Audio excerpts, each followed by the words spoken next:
Hey, what's going on, everyone? How you guys doing? It's late or early, depending on where you are. Um, I wanted to try this little tester out tonight. Welcome to the very pilot first episode, if you will, of Boulder Talk Radio. This is something that I thought would be funny to do. Something that play into the meme is what I'm thinking. Right after all, the last 2 years, I might as well just have a little bit of fun with something that I think is ridiculous. But at this point, my name is now synonymous on the internet with boulders. I was thinking, like, I had a lot of fun just talking to everybody the other night. Like, you know what? I gotta come up with a name. I gotta come up with a name, a good fucking name, something that's going to be funny and very much reminiscent of the past couple years. So why not? I just started calling it Boulder Talk Radio, and that's something I think is funny. You may not think it's funny. That's entirely okay. So I've spent the whole evening tonight working on this new training I have to do. I got a new job, and I had a lot of online training, and it's like 9 hours of online training, and I'm like, I burnt out on the fucking training. So I thought, I'll just fire this thing up. We'll give it a test for maybe 35, 40 minutes, see how it goes, see what works, see what doesn't work. I've been kind of off and on playing with the OBS setup, so this is more of a tester. I do see that Nicholas Diorio is here. I don't know if he's still watching, but hey, what's going on, dude? I know it's 4 a.m. your time. You East Coaster, you. Me, on the other hand, it's not even 1 a.m. yet. So the West Coast people, we're doing pretty good. We're doing pretty good. The bars are still open for about another 30 minutes. If you can find a bar that's open anywhere on the West Coast. I think in Washington, bars here are open. But yeah. So we'll do this again. Let me just take a look. You're chilling. You're chilling. That's good, dude. That's good. I gotta say, Nick, I never fucking know what you're going on about these days on Twitter. I don't know who you've angered. I don't know which group you've been lumped into this time. I don't know which e-celeb is gunning for your head on a silver platter. I literally have no idea anymore. You are so wrapped up in so much stuff that I'm like, well, you know what? My days of knowing about all of this internet drama is 100% over. My days of knowing about all of that is kind of done, and I'm okay with it. I think a lot of it's stupid. The stuff we saw this week, though, was a little bit different. The stuff we saw this week was very entertaining in a horrible, terrible, absolute train wreck travesty sort of way. I think one of the running gags was 8/11 was really 9/11 for this part of the internet. And by that, obviously, I'm referring to a particular tape that got out there, a particular disgusting, horrific, abhorrent situation involving a gunt and an 18-year-old girl in a very compromised position. And yeah, it's been very interesting to watch this whole situation unfold this week. Really, because of last night's deflection. And I have to call it a deflection. And I don't even call it masterful, because anyone with half a brain that isn't completely drunk could see exactly what happened last night. You had Ralph go out there and he's all like, well, some intimate recordings were put out there and people learned a couple things about me. Oh yeah. You like to sniff ass. You know what I mean? Like, it's not even like you like to face plant a fart box. I mean, maybe that was earlier on in the escapade. We just don't get that on tape, and I'm okay with that. But what I love about it, what I love the most about it, was the absolute deflection, the guntflection, if you will, from any kind of responsibility. There was no acknowledgement of his own actions, which to me was the wildest thing. There was literally no acknowledgement of his own actions. You have a guy so piss drunk that he leaks out a sex tape in order to piss off and own the current online boyfriend of his girlfriend. This guy's dropping DMs that proves beyond a shadow of a doubt that this 18-year-old girl is playing both of them. And what Ralph does is leak the sex tape. And this is like on stream. And even his comments in the chat were like in the stream. You know that it's him. And his friends are like deflecting. His friends are running defense for this. And then he comes out and he just goes, nah, it's just, stuff got out there. Like, no responsibility. And what I don't get, is how this story has not blown up in the way that it should have blown up. Like I've been noticing that there are several YouTubers that have done some pretty abhorrent things recently.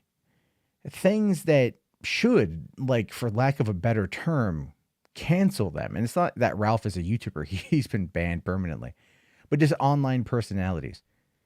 And so they've done these things. There's been threats of doxing, threats of releasing private information of smaller channels in the movie sphere.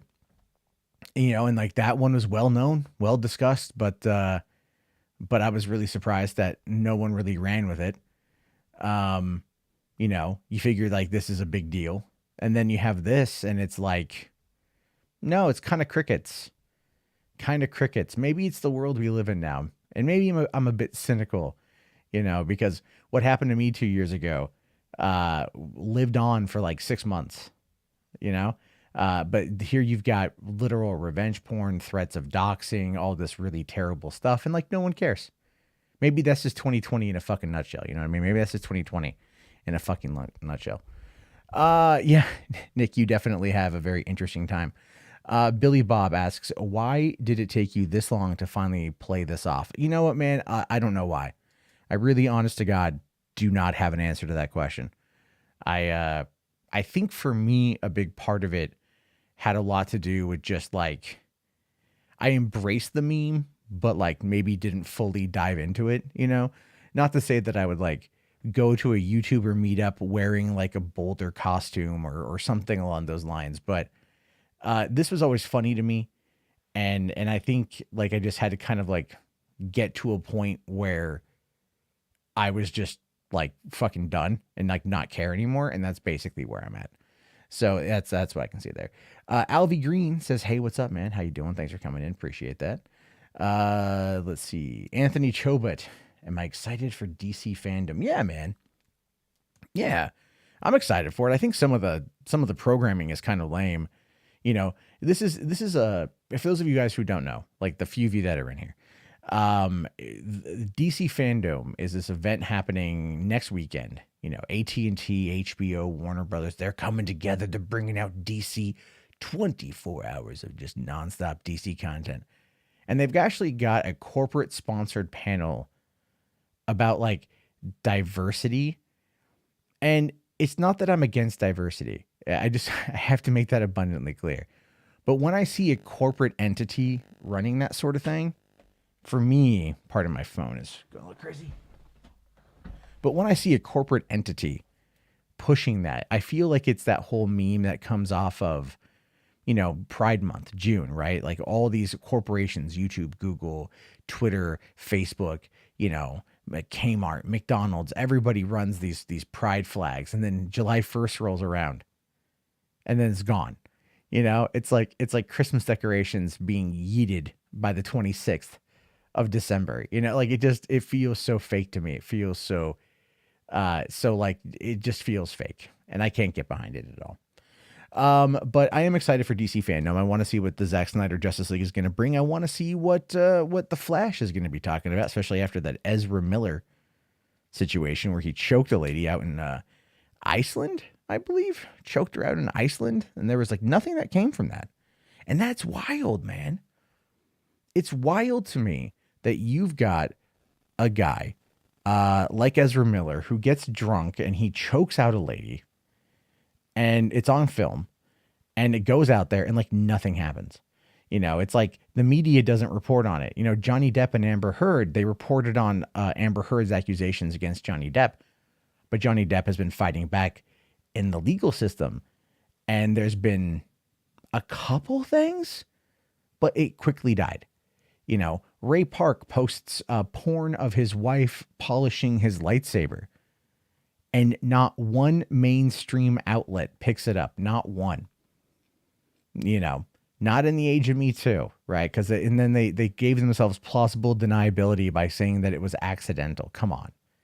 If you've ever fucking posted to Instagram, you know for a goddamn fucking fact that it is not by any stretch of the imagination accidental to post anything. There's literally like 3 checkpoints you have to go through.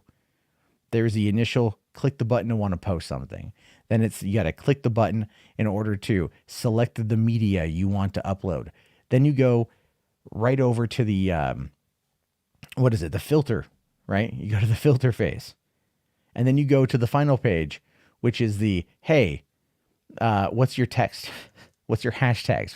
What's your hashtag game like to be an Insta influencer, right? Like, what do you do here? And then it went through all those steps and he posted it, but it was accidental. I've learned at this day and age, nothing's accidental. But if you push the narrative that hard, if you really push the narrative that hard and you get it out at the right time, it can be perceived that way. But I think any bit of actual digging into the situation would probably make it all come crumbling down. And that is just where we find ourselves in 2020. That's what I've come to realize. It's just like people are getting away with shit that a couple of years ago they wouldn't get away with at all. And people just don't care. And maybe that's for the best, to be honest with you. If I'm being, maybe that is ultimately for the best. Not to say that people should be like absolved of their sins and everything. But what I mean by that is there's so much else going on in the world. COVID, 165,000 Americans are dead. Who knows what it's going to be like once we get into the colder season and this shit flares up again like a bad case of fucking herpes. But maybe people are just more focused on other things. Maybe it's going to be the election. Maybe we're going to get another 4 more years of Trump. Maybe we're going to get Biden and Harris. Maybe we're going to get, it really is kind of going to be Harris versus Trump at this point, because Biden, who knows if he's going to live. At any point in time, Biden could catch COVID and, and more or less kick the bucket. That could be a reality as well. We don't know. We have no idea what's going to happen. And then is Kamala still going to get run? Are they going to push Kamala through if that goes through? I don't know. I'm not too sure. Yeah, she doesn't have the delegates to get the nomination at the DNC, but Buttigieg does. Right? He's got some. Bernie's got a lot too, but there's no way in fucking hell they're gonna push Bernie. There's no way in hell, and that's unfortunate. But the world we live in is pretty fucking crazy at times. So anyway, let's see. Someone at WB likes kinky shit. I guess so, man. I guess so. All right, let me take a look here at the chat. All right, we've got Keji Johnson. I've always thought the same thing with Black Lives Matter. I always saw the support these companies and reporters and the like express their support for this hypocritical movement is just fake as hell. Well, Keiji, here's my take on that, dude. Okay, so a couple years ago, I would have agreed with you, because there's elements within Black Lives Matter as a whole that do very much bring the movement down, and a big factor on that front is Black Lives Matter Toronto. In my mind, they've done some stuff that could be akin to, I don't want to go, I think I might have called it like domestic terrorism a couple of years ago. I didn't have a better term for it. I don't know what you would call something that's like a lesser terminology than that, if I'm being honest with you. But the way I view it is like their actions were definitely terrible, and the organization of the group is terrible. And you look at whatever's going on with Black Lives Matter now, and again, it's not, there's organization within the group. Like there's some leadership there, but it's not like a de facto leader. So they kind of just operate. And I think people now are like starting to understand that like the police do need to like, really figure out their shit. But the problem is always going to be outside agitators. And that ends up then really pushing the narrative. So for example, like when Michael Brown was shot and killed 6 years ago, that's what kind of the birth of the Black Lives Matter movement. And people rushed into Ferguson, Missouri, and they looted it. That I think it was Little Caesars got burned down. Cops were just kept on the outskirts of town. The media was all there reporting on it. You had the militarized police force using tear gas and other like military grade weaponry on protesters, and it was this massive media shitstorm. It was a massive media shitstorm, and that kind of started the narrative at that point in time. But what we also found out was there was a lot of outside agitators that came in, and here it is 6 years later, And Darren Wilson, just recently, no one talked about this that I saw, but Darren Wilson was brought up again, the cop who shot and killed Michael Brown. And they were, once again trying to get Darren Wilson charged with murder. They've been trying to now for 6 years. And the truth of the matter is, the evidence supports his story, which was Michael Brown reached for his gun, they scuffled over it, and he shot him in self-defense. What happened was the media narrative.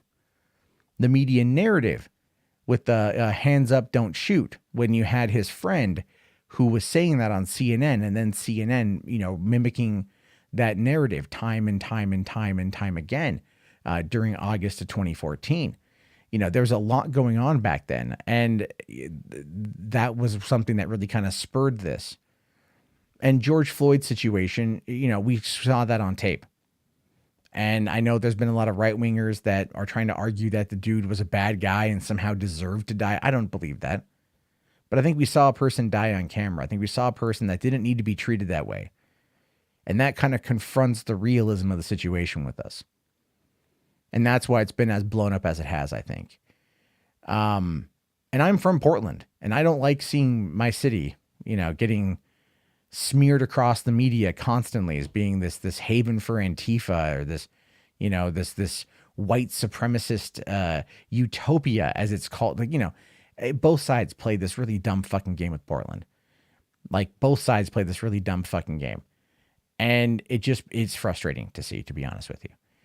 But I think people out there realize that we have to find a way to really figure out how to train the authorities better to maybe not have these situations. But I'll be honest with you, man, I don't see that really happening. I see it as this overreaction on the left, and then you've got the retaliation and the pushback from the right. And at the end of the day, nothing changes and more people die. That's how I view it, at least. So, let's see here. Ultimate Jetfire 92 says progressives don't stand a snowball's chance in hell getting into office. Good thing Biden's not a progressive. Kamala's not even a fucking progressive, dude. So that's got to be the good shot. I mean, eventually we're going to get a progressive in fucking power. Eventually it's going to fucking happen.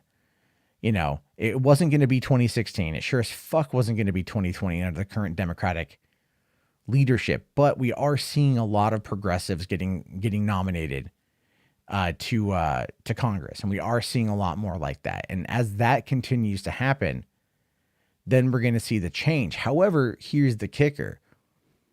To have that change, and this happens for both sides, but you have to do the impossible, which is take money out of politics. One of the key factors that really worked well for AOC is that AOC was not backed by any corporate donors. So she wasn't beholden to any of them. She didn't have to fundraise for the DNC. As far as I know, she didn't. She might have. But as far as I understand it, she didn't actually work within the DNC on that front.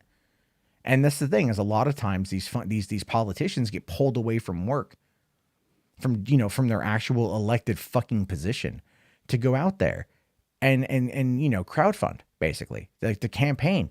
They're trying to get donors. They go to all these parties, these dinners, these luncheons, these events. They rub elbows with the rich and the elite, and all that money just fucking circulates and circulates and circulates and circulates. And all these lobbyists and all these corporations and all of these entities pump money, dump money into the system. It happens on both parties. And that's the swamp. That's the absolute swamp. And we see a lot of that. We know about it, but people just, they don't ever fucking, they don't storm Washington to demand that this stop. They don't storm Washington to demand that there be accountability for these politicians. What they do is it becomes this massive divide. It's us versus us, not us versus them. Them is the problem. And the way the media, again, why the fuck is MSNBC owned by Comcast? Why the fuck is CNN owned by fucking Time Warner, or now AT&T? Why the fuck is Fox owned by Fox? Well, now Fox is less of a conglomerate because they sold all that shit off to Disney. But still, you have corporate-backed media. And in the case of MSNBC and fucking CNN, it's telecom-backed media. And why is that a problem? Because telecom-backed media is some shit that absolutely fucks things up because they're in it for the bottom line. I mean, this is why there's that saying, if it bleeds, it leads. This is what they're into. They are fucking into just running these narratives into the ground because it brings in viewers and that translates to money. That's all it is. And we know that. We all fucking know that. We're not stupid. We're not ignorant. We're not dumb. We're not retarded. We all know this shit. But we play the game because that's what we see in front of us. Because when we go to the restaurant, that's what's on the fucking, the TV.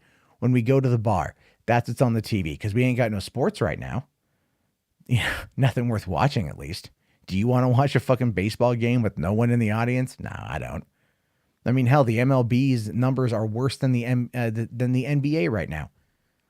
And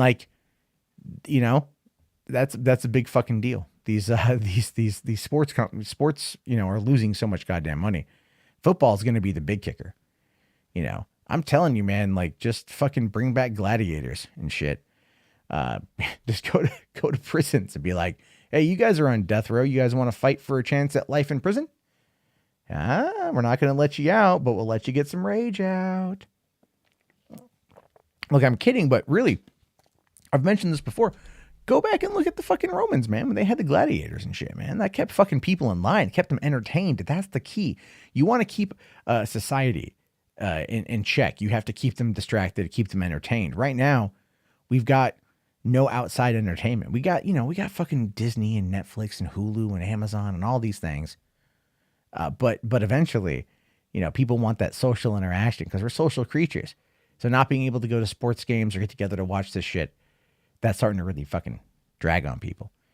And that's why I think we're seeing a lot of this unrest. It's a lot of pent up anger and everything. I get that. I'm going to grant them that.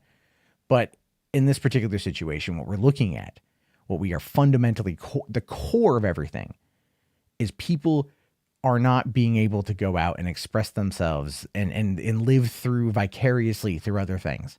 We realized during this pandemic that celebrities literally mean shit. Idolizing people like Kim Kardashian means nothing because it doesn't put food on your plate. It doesn't keep you alive and safe during a global pandemic.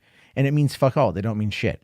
So our celebrities are useless, right? Because they're not, for one, they're not coming out with new content. They're not making their rounds on late night TV. Well, they are, but it's like Zoom calls. So who fucking cares? The whole system, the status quo has been disrupted. And that's gonna be pulling the wool back on a lot of people's eyes. That's gonna be opening them up. That's kind of, I don't want to say a red pill situation, because I'm kind of rambling on this right now, and I'll admit. But the way that I view it is that we're seeing that a lot of this shit doesn't fucking matter. And as a result of it not fucking mattering, people are getting more pissed off, I think, because I think a lot of people are realizing that they've just kind of spent a lot of their life in a fucking rut. They're fucking asleep, And so they're kind of maybe seeing a bit more. Maybe not everybody, obviously. But the longer this goes on, man, the more. And I don't want to use the term red pilling because it's so fucking stupid 20 years later, but it kind of feels accurate. The more people are going to, I think, maybe come to the realization of what is needed versus what is not needed. Sports are a distraction. People like them. They want them. They don't necessarily need them, but what they need is the social interaction that they bring. Movies, bars, sporting events, concerts, orgies, social interaction. That's what everybody fucking needs right now. All right. Let me just, let's see here. All right. Let me take a look at the chat. Ryan Jacobo says, Time Warner donated to Kamala and that's a problem. I completely agree. Pyro here says, I stopped watching wrestling because there are no crowds. Yeah, exactly, man. The Midnight Fox says, I have no love lost if the major sports lose money. Same here. I mean, hell, dude, I was reading reports 5 years ago that said that the NFL is probably going to be done. Finito by about 2030. They're just not, kids are not joining Pee Wee. They're going to have to be importing people from other countries, but kids just because of CTE and a lot of these other issues, a lot of these people just aren't doing that. So we're seeing this, we're seeing fewer and fewer people joining into playing football. And that's going to stop a lot of, these teams and shit down the road. So I read 2030, 2031, but this COVID thing, that could ramp that up, dude. That could really ramp that up. And so I think that's maybe why XFL was purchased for $15 million. Make it more of a show. Make it more of a fucking show. People will come on out. So I'm telling you, eventually one day they're going to bring back American Gladiators, and it's going to be the biggest goddamn thing on the fucking planet. Let's see. YouTube Made Great Again says, bring on the purge. LOL. Joking, of course. Yeah. Let's see. The Midnight Fox says, you have these folks getting paid millions of dollars for throwing a ball, while we have teachers having to worry about PPE and buying supplies. I completely agree, man. That's a fucking problem. That's a fucking problem. We have and the teachers are, well, the thing is, like, I have family that works in education, and they don't know if they're going back. Look at Atlanta. Look at Atlanta last week. You had, Atlanta reopened its schools. That one kid took a picture of a crowded ass hallway, went viral. They suspended the kid for fucking showing people what's going on. That part pissed me off the most. Then, because 9 cases popped up, they ended up closing the schools down again and going back to distance learning. Look, I mean, I am not one to 100% back homeschooling because I'm really not a fan of that shit. But like, I am a fan of smaller classrooms, and that could be something, that could be how they do it. They could sit there and figure out a way. I mean, think about this. If you want to get kids back to school, have it social distance, but have everything work on like on a shift, right? On like a shift. You're going to have long, teachers are going to have to work their shifts, but they'll have like, maybe, you just kind of, I don't know how it would work, but you'd have to find a way to make it so all of these people are able to like get the education, but still remain socially distanced from one another. Force everyone to wear a fucking mask. I'm sorry. None of this like, oh, I have a card I printed from the fucking internet that says I don't need to wear a mask. Fuck you, bitch. If my 2-year-old can wear a mask, you can wear a mask. I don't fucking care what you think. You get fucking used to it. Let's see. Anyway, all right. YouTube Made Great Again says, that's why I'm glad I'm a gamer. I can just play with my friends and no health risks. Again, that's a good thing. Let's see. Hondo the Razor says, a good thing out of all of this is that SJWs are being laid off in Hollywood and tech because they don't make money. Well, I'm not really hearing, I mean, there are elements of layoffs that are happening, but it's happening in other places as well. I don't know how much of that I believe, because tech is having issues, but tech is also going to be what gets us through this. So people are working remotely. I'm not hearing about like, Twitter and Facebook they now have their employees work from home. So I don't quite know what's happening with that. Other tech companies are doing the same. I see what you mean, but I'm not seeing it myself. Like, I get what you're trying to say. I just haven't seen it myself. So if you have information, like, tweet it at me. I'll take a look at it. Let's see. The Asturias here says, I went to low income, shitty public schools. I have no sympathy. Distance learning is better. Well, that's fine, man. That's good. I'm not against distance learning, but like, I understand, like, there's got to be some kind of solution, I mean, and I think the problem with this really is that we let the school systems become as fucked as they are, where you've got one teacher with 35 kids. I mean, that's too fucking much, man. Like, that's too fucking much. So at this point, what they should do, I mean, all things considered, what they really should fucking do is hire more fucking teachers, and then really space this thing out a little bit. Like, if the distance learning is terrible, and I have friends that are leaving California as a result of this, they can't handle distance learning for their 2 kids that are kind of younger. I think under 6 or whatever. And so they're just leaving California, going to Idaho, where they don't have to wear masks, I guess. And I'm like, I don't quite know how to take, like, I'm like, okay, that's your life. You guys, I mean, I just, fine, whatever. But to me, it seems a little bit on the weird side. So again, you've got this situation where you've got all these kids who need to learn. Hire more fucking teachers. Fuck, it's not like there's not enough of them out there. Now, the problem with that, though, and this is just the reality of it, guys, when you, and like, I'm going to probably catch some shit for this, but a lot of people who go into being teachers, a lot of the women that sign up, they go in to be kindergarten teachers. Oh, I want to be a kindergarten teacher. That's what I always fucking hear. I always fucking hear it. It's like, I just want to be a kindergarten teacher. I just want to go teach young little minds, you know? And then so there's a lot of people going to get degrees for teaching and that shit. No one ever says I want to be a fucking 7th grade science teacher. You know, you never hear anyone say like that's their goal in life. I want to fucking teach 7th grade science. You don't hear that very often. So, but you got to find teachers. And I think that, you know, doing that and then making the classrooms a bit smaller so it's a bit easier on the teacher trying to teach remotely. I think it's a little bit easier on the kids because they can get more one-on-one time and not feel as rushed. And I think that would be best. But, you know, hey, what do I know? I'm just a lefty progressive from fucking Washington. Let's see here. Okay. YouTube here says, YouTube made great again, says, do you think Trump should delay the election for people's safety?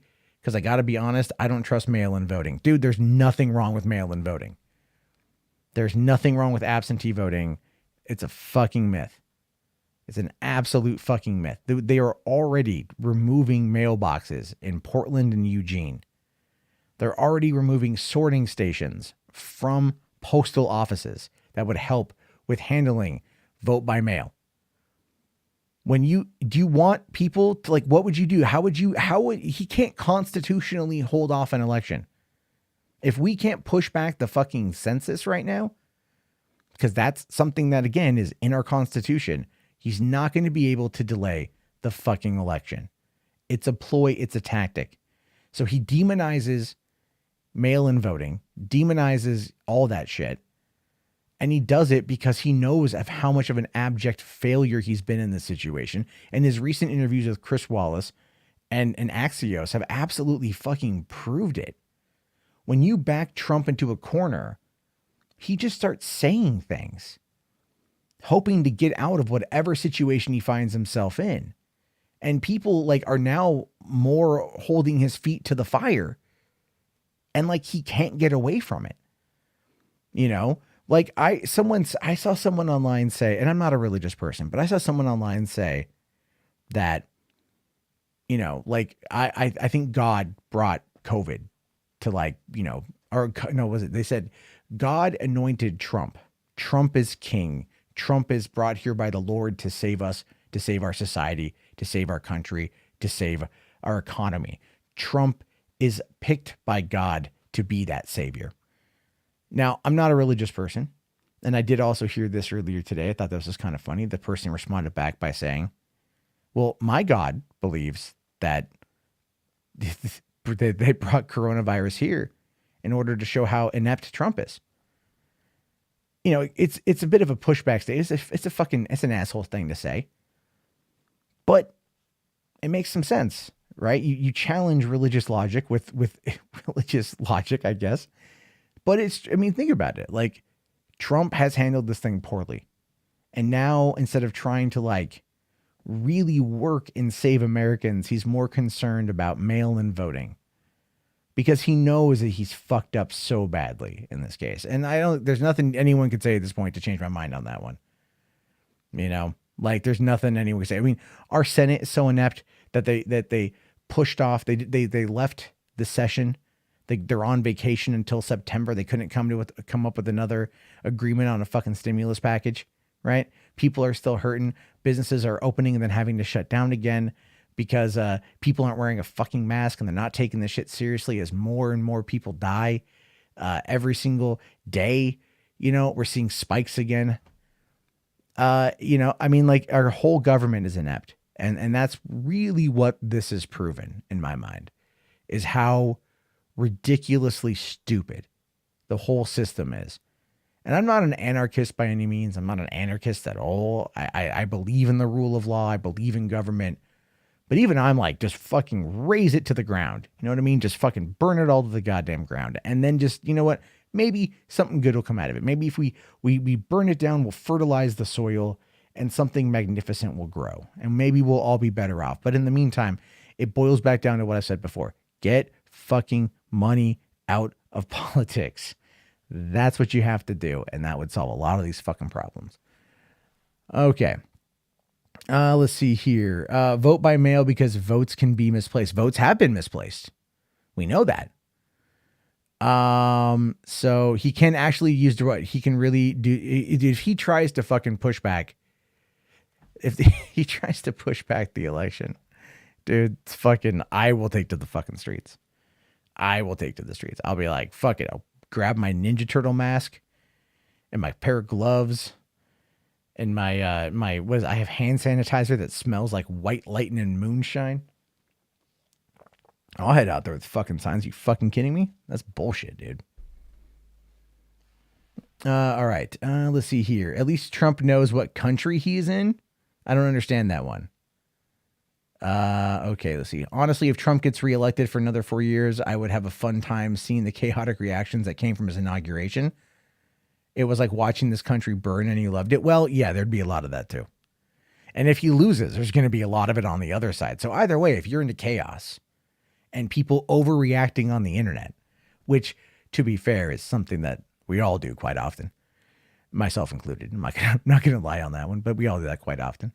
Well, yeah. So at this point, it's going to happen either way. I could just imagine like how many tears Ben Shapiro is going to cry. Kamala. He'll just, do another video where he's talking like about rap lyrics again or whatever the fuck it was. People like Milo and people like Mike Cernovich and all those, idiots from the right are just going to lose their goddamn mind, because at that point their meal ticket is going to be over for a while, not right away, but eventually. Yeah. They're going to have a few months. They're going to have a few months to consistently attack the left and cry about Trump. And they're probably going to claim, oh, it was a fake election. It was all rigged. There's votes that are missing. It's all terrible. Never mind that, Trump tried claiming that like 3.5 million extra votes came from fucking New Hampshire, and it's like, no, that never happened, but it's like, this is what I don't get about Trump supporters, man. He lies to your face. He literally lies to your face constantly. And you're like, please, sir, may I have another? Like he just walks up to you and he just smears shit right on your face every fucking day. 20,000 lies. And you're just like, ooh, God, that's nutty. Smell the chestnut mixed with the feces. It's like, that's how it feels to me. Okay, let me go back, take a look here. Okay. Ryan here says, both of my sisters are teachers and they range between elementary school and middle school. Cool. Let's see. I can't wait to feast on the salt of the leftists after Trump gets voted. I don't think it's going to happen, dude. I'll fully admit it could happen, but I just don't necessarily see it happening. I just don't see it. I mean, I know Biden and Harris is like, I'm not a fan of that at all. I don't know why he picked Harris. I'm still trying to wrap my brain around that one.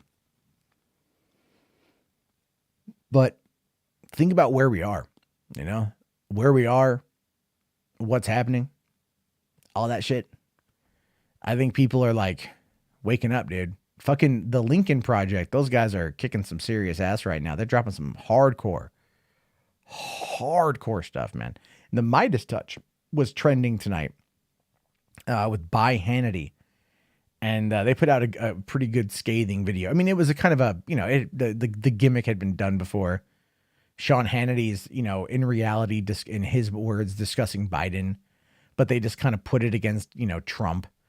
And like, I get it, but that whole thing's been done before. So it's like, it was good, but it's a rerun at this point. Let's see here. Okay. B. Kane FM says, the thing is, there's no situation where the left will accept if Trump wins. They won't believe it no matter what. I did not and will not vote for Trump, by the way. I don't disagree with you on that one. It's going to be a lot of Russia meddling stuff all over again. And, and I think I personally think that there is some truth to it in regards to social media manipulation, and things along those lines. I don't know all that's going to be coming out now, but I was reading up a bit about the Michael Cohen book today. That's going to be interesting. That what's it called? Disloyal. That motherfucker's going to be dropping. He's going to be, I mean, granted, the dude's looking to like make some serious green. Why the fuck not?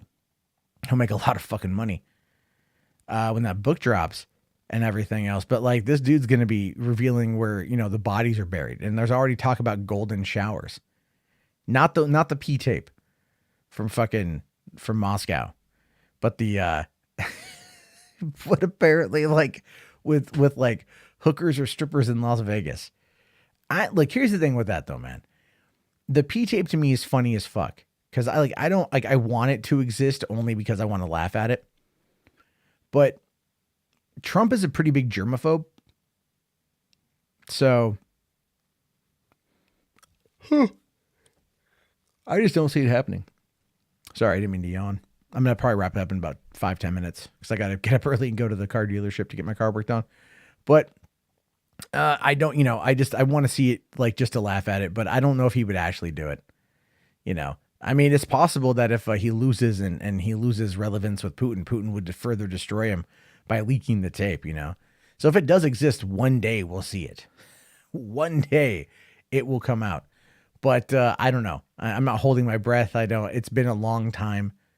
But there are other elements of that Steele dossier that are, that are interesting. And I think the one I'm curious about right now is because in the Steele dossier, it alleged that Michael Cohen had traveled, I think, to Ukraine to like set up a back channel with Putin. Now, in the foreword for this book, he does allude to that, like where he did set up a back channel for Putin.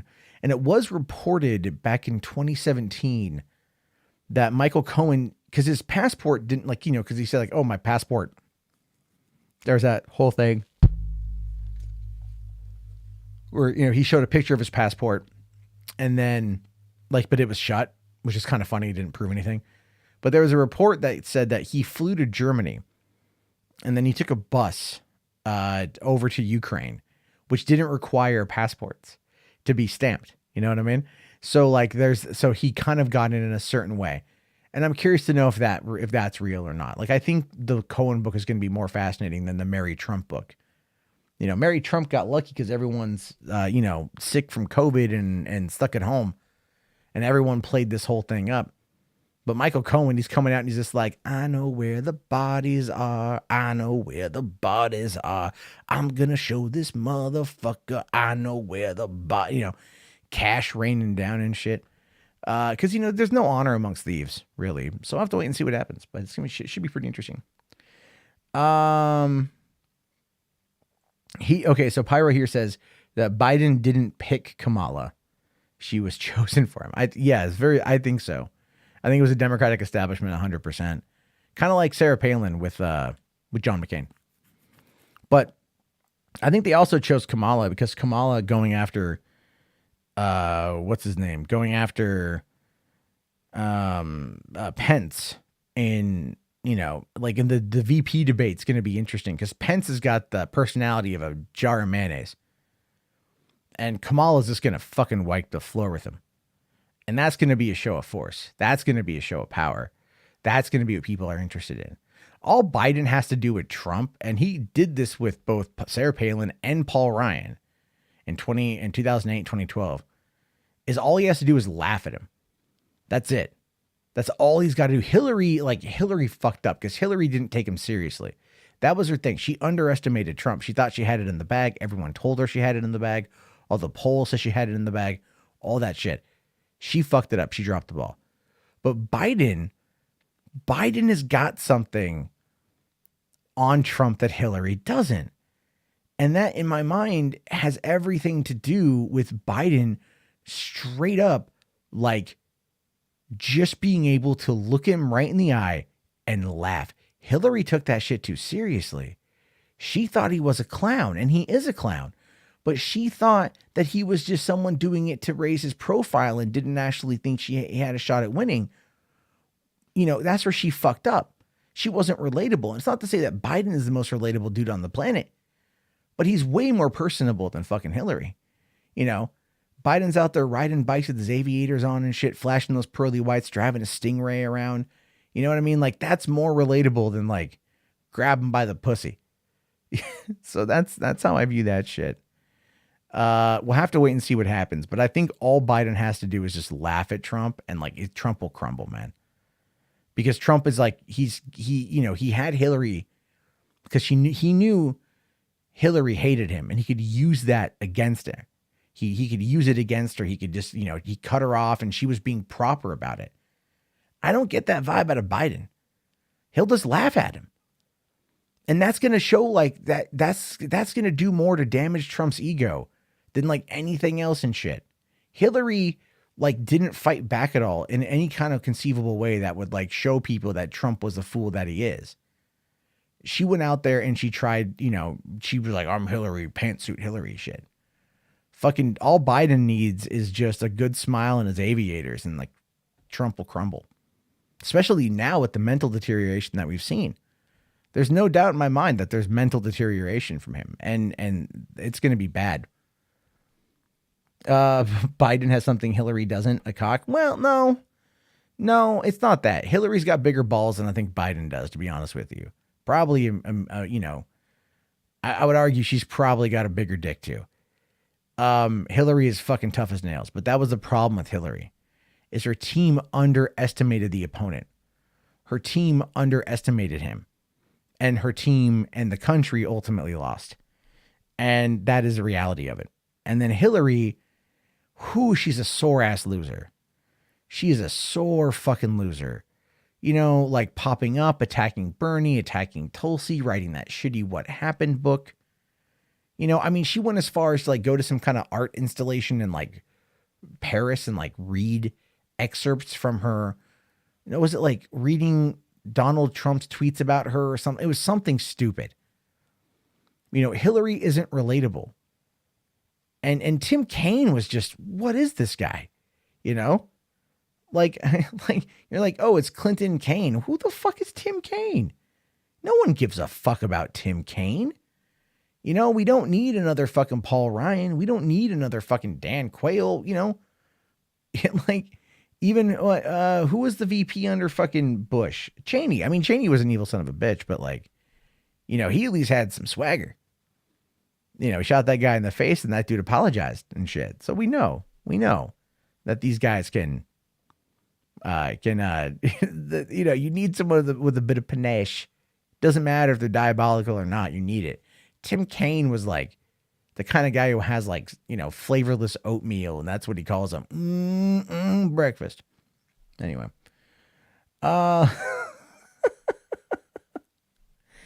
Let's see here. Durham just indicted prosecutor in the Flynn case for faking emails. I haven't heard about that, so I can't talk about that one yet. I haven't heard about it. Doesn't say, I'm not saying it's not real. That's fucking insane if it is real. I just haven't heard anything about it yet. So there is that. Alvy here says, I swear Obama made some calls because of the way the Dems dropped out so early. Yeah, dude, I had to have been. There's no way that Biden comes back from like losing terribly in the first 3 primaries to going over to fucking South Carolina and then scoring a win, and then everyone just bends the knee like he's Jon fucking Snow. Hell no, man. Something happened with that shit. All right, so I'm gonna go to bed. I gotta be up really fucking early, but I appreciate you guys hanging out. If you guys liked this setup, let me know. Press 1 on the chat if you guys enjoyed it. Like, I like it. I think it's a quaint setup that I've got the voice spectralizer going on in real time. I'm gonna be playing with this a little bit. Like we will not tonight, but the next time I'm on, I put it in a phone number you guys can call in too. Not right now, because I'm not gonna answer shit. But yeah, that's that's going to be coming here pretty soon. So I appreciate the few people that are here. I know it's late. We'll do it earlier in the day. I'll have some stuff prepared. I just wanted to give it a test. Maybe we'll open up for phone calls. Well, yeah, we'll have phone calls and shit. And yeah, so Boulder Talk Radio, just chatting, man. What I'm going to do is the murder mystery stuff. I'm going back to podcasting on that one. I'll probably just move the YouTube content over to Forbidden Knowledge and then just talk on here. People seem to enjoy this content more than that content. I'm still going to do that content, but I'm not going to like make it YouTube focused, and I'm not going to chop it up. It's just going to be like a podcast. So, cause yeah, it's like, there's no point if people aren't interested. and that's fine. I need to figure things out too. I can still do this. I can do that. I can do what I need to do in the meantime and everything. So I'm going to go to bed so I can go and work on my car and then work more on my third job that I took. So I got a busy day tomorrow. All right, everyone. Thank you again for coming on in. I really appreciate it. Pyro, yeah, we're gonna cover some new stuff, mostly weird news, maybe some politics, current events type shit. I do want to focus on some weird shit that I found, and I just didn't get the chance to get to tonight. I was literally doing training. Have I considered getting a co-host? Yeah, I've thought about it. I like the call-ins because it's riffing with people that I enjoy. Even the trolls are kind of fun to fuck with. But I work so erratically that trying to get a co-host is probably going to be tough. I know we had Zero to Heroes in there. I don't know if he's still here or not. Josh is a good guy. He's co-hosted with me on 3 Buck Theater before. He's a good dude. So yeah, we'll figure it out. Again, this is just kind of a tester, and I hope you guys like it. I appreciate everyone cruising on by. Fuck, I took another job. Yeah, I did. It's good money and it's short. It's short money, but it's good money, but it's a temp job. And, but it's it's something I want to try. So I'm cool with it. I'm going to get coffee in the morning. Until then, I'm going to go black the fuck out. All right, everyone. Thank you again for coming on by. Have yourself a fantastic night wherever the fuck you might be. Stay safe, wear a mask, love your family. And, thanks for listening to the very first episode of Boulder Talk Radio.